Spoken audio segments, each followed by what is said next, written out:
Boa noite a todos. Noite de um dia de abril de 2025. E hoje eu vim comentar um pouco, brevemente, sobre o comportamento, da comunidade de inteligência nos Estados Unidos. A comunidade de inteligência dos Estados Unidos, ela é apontada por muitos, e facilmente observável, que ela é como se fosse uma espécie de estado paralelo em relação ao poder decisório americano, em relação à Casa Branca. Então nós podemos dizer que o Pentágono, a Secretaria de Defesa dos Estados Unidos, e todo o seu aparato ali, e as suas agências de inteligência, como a CIA, a NSA e outras, elas são uma espécie de poder à parte do chefe do executivo. Isso para mim, pelo menos para mim, é óbvio. É muito claro. Aconteceu recentemente o caso de Dan Coldwell.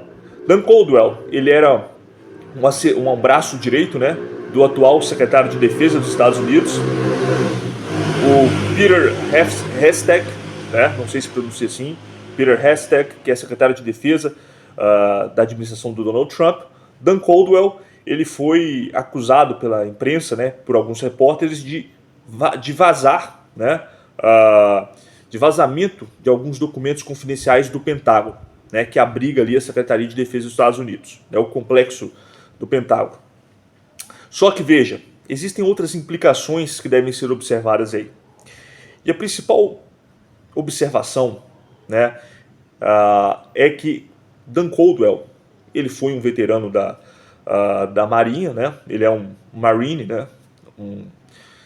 um indivíduo que, creio eu, que já tenha até servido no exterior.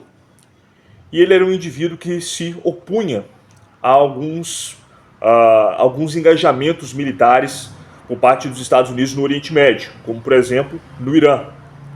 Vocês podem conferir, inclusive, a entrevista que ele deu ao Tucker Carlson, que é muito boa.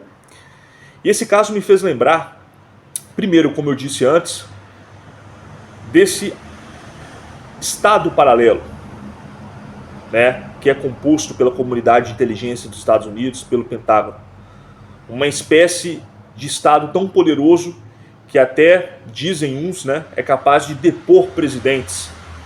Lembremos, por exemplo, o caso do Richard Nixon, o escândalo de Watergate que o fez renunciar e entrar Gerald Ford.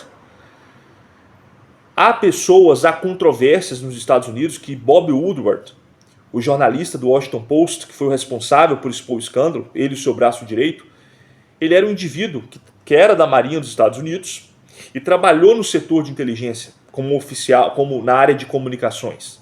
E depois ele ascendeu como jornalista, e levou esse escândalo que tirou um presidente popular dos Estados, de dentro da Casa Branca. Então isso me lembra, essa situação do Dan Coldwell me lembrou o poder da comunidade de inteligência dos Estados Unidos de decidir os rumos do país.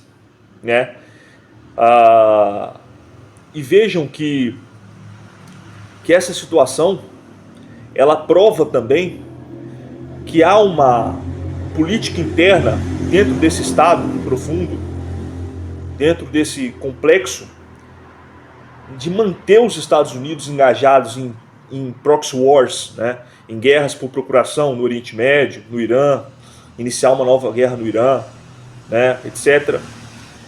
E agora, pode se refletir nesse caso específico desse ex-militar da Marinha. Lembremos, por exemplo, eu sempre gosto de lembrar isso, que aconteceu com um conluio, com a alegação que o Donald Trump estava tendo de conluio com a Rússia, lá em 2017, primeiro ano de governo do Trump, da primeira administração dele, que foi provado, até pelo memorando Nunes, da ligação entre a campanha da Hillary, do Sr. Christopher Steele, até o DOJ, Departamento de Justiça,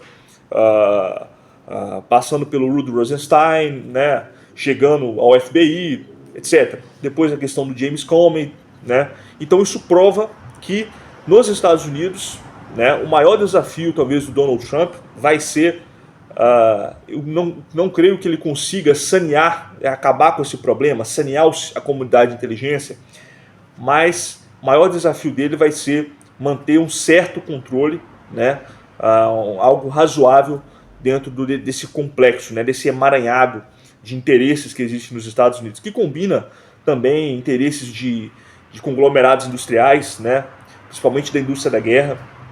Então, é algo que quem sai prejudicado nesse caso aí, né, é o contribuinte americano, né, porque o contribuinte americano é um indivíduo todos os custeios militares nos Estados Unidos, quem paga é o contribuinte americano, né, a despeito da vontade dele, né. Então é incrível,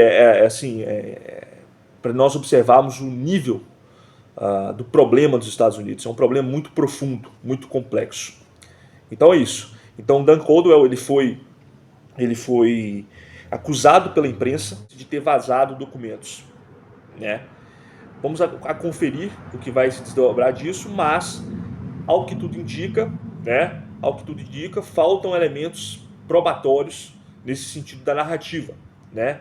E o segundo ponto é a oposição dele, como eu disse, né, a qualquer tipo de engajamento militar americano, né, fora do no exterior, principalmente no Oriente Médio. Ele, como braço direito do secretário de Defesa, o aconselhava nesse sentido. Isso pode ter incomodado a burocracia interna do Pentágono, né, e feito com que ele se afastasse dali, né.